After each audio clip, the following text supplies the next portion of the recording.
This is World of Media. As always, we bring to you topics of concern across the globe. Now, today we want to look at the rise of Africa, and you can see that there is a new chapter Africa is opening, and leaders are seeing the sense of entering into mutual relationship with the countries that is free from infringement of their rights and molestation of the people in the continent. Now, let's listen to this Pan-Africanist and see what's his take on the relationship between Africa and the United States, and also Africa and China.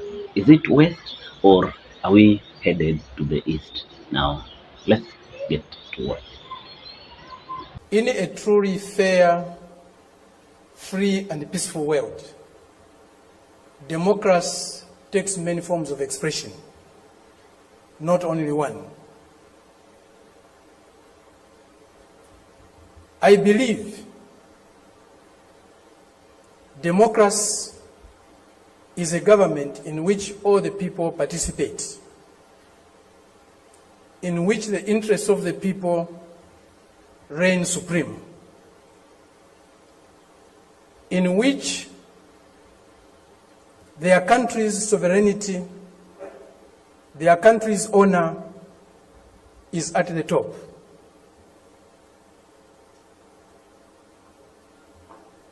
It seems that this month is a month of democracy discourse in the world.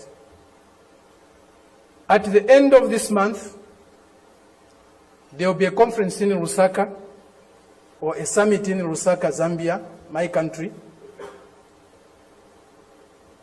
led by the United States. They have come to Southern Africa to teach us democracy. A country that was opposed to our liberation, a country that supported colonial regimes, the apartheid regime in South Africa, the white racist minority regime in Zimbabwe, now Rhodesia, now Zimbabwe, the Portuguese colonial governments in Mozambique, in Angola, in Guinea-Bissau, and Cape Verde, today is coming to Africa to teach us about democracy. A country that has toppled so many governments in Africa, that has led so many coups in Africa and other parts of the world, a country that has killed so many of our leaders in Africa and other parts of the world, the killers of Patrice Lumumba, those who toppled Kwame Nkrumah, those who killed Nasser, those who killed Muammar Gaddafi, today are coming to teach us about democracy. A country that has been built on brutal force, on enslavement of other human beings, on the humiliation of Africans, the exploitation of Africans, the plunder of Africa, today is coming to teach us about democracy.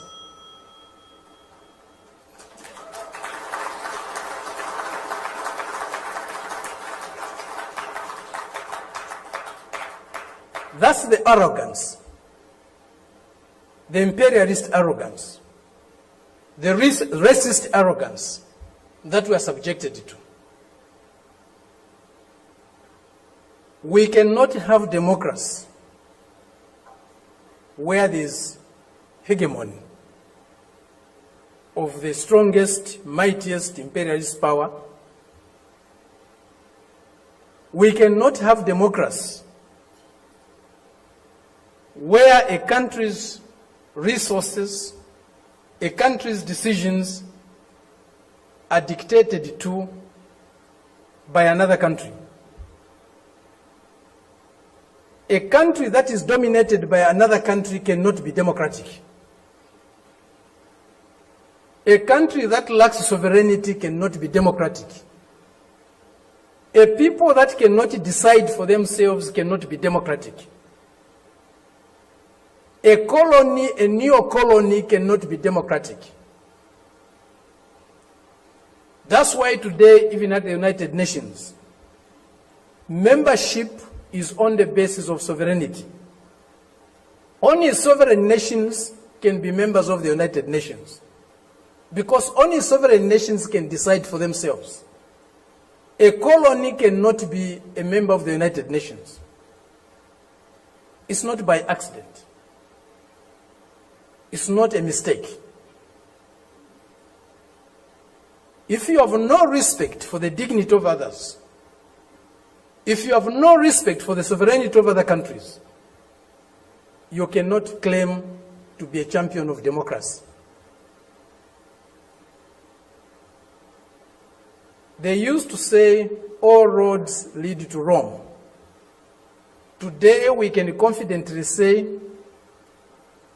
all roads to progress, all roads to what is better for humanity lead to Beijing.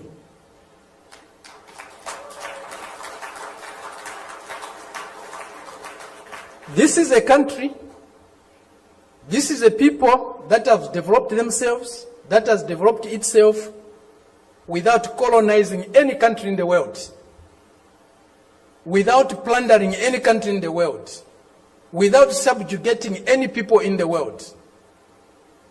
This is a country that is developing with maximum respect for others, for their history, for their cultures, and recognizes the diversity that is there in civilization. We were only taught one form of civilization, one form of modernization. That was the Western way. Westernness was a measure of how civilized, how modern you are. We reject that. We reject it because it's not correct. We reject it because it's undemocratic. We reject it because it's uncivilized to think of the world and of other people in that way.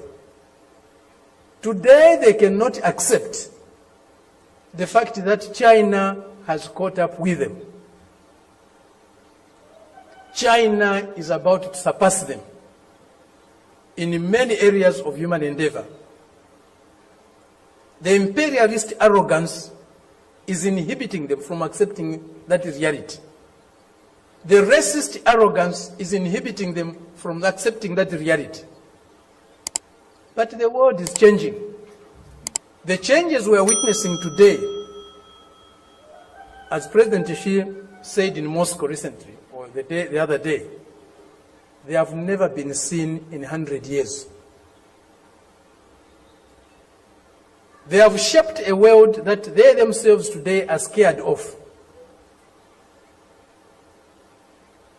And they have shaped a world that is not sustainable.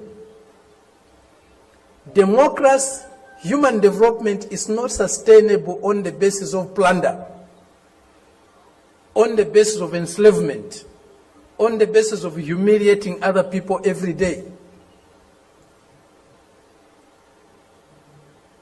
That is a system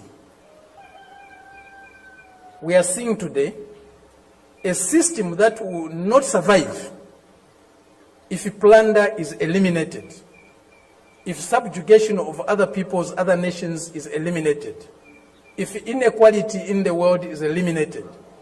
That system will disappear. The only system that can survive and can endure for long is a system that is based on mutual benefit, win-win relationships, mutual respect for others, accommodation and tolerance of others, and fraternal love for all humanity. This is what we find in China today. This is what China's example is showing us. Indeed, all paths are different. There's no path that is the same, even if they are leading to the same destination. Each path has got its own characteristics. We are seeing that, we are learning that, we are experiencing that today with China.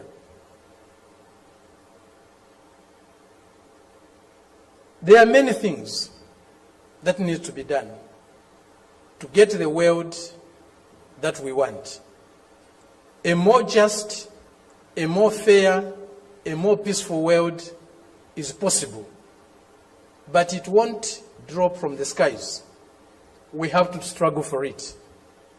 And as Fidel said, if we struggle, we'll... Africa, I can confidently tell you that Africa is one of the wealthiest continents across the globe.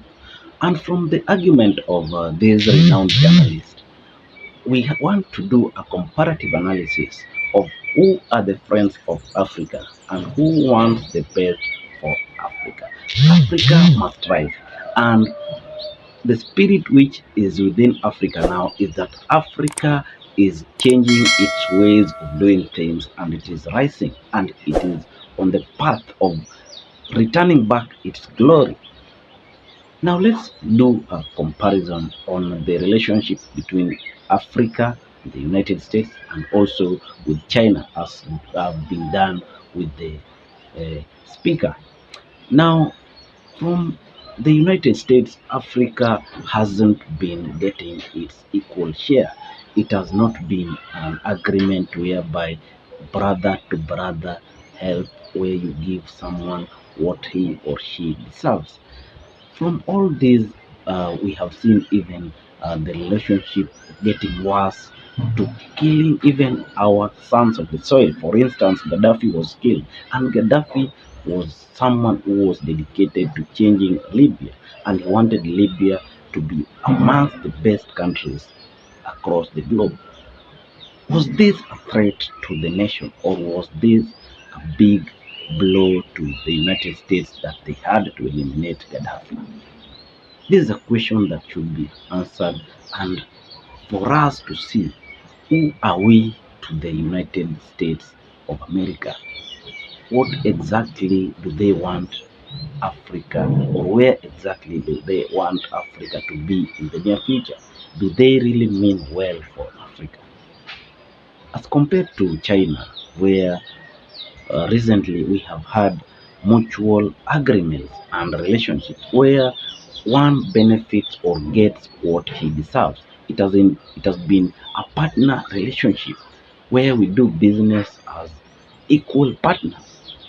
From what we have seen across different countries in Africa, there is even a growth or mushrooming infrastructural development where the roads and even airports are improved through relationship with the Chinese. Does it mean that they mean good for the wider continent of Africa, or does it mean they're bringing better mutual relationship with Africa as compared to the West? This is a conversation that should end now, and it should go on in the comment section as we try to understand where are we going as Africa, what is the best for us, and are we bringing back our glory? Hit the comment section and let us know what is your thought on this. Is it the West, or should we go to the East? And also remember to subscribe and like and also share our channel. Thank you so much, and may God bless.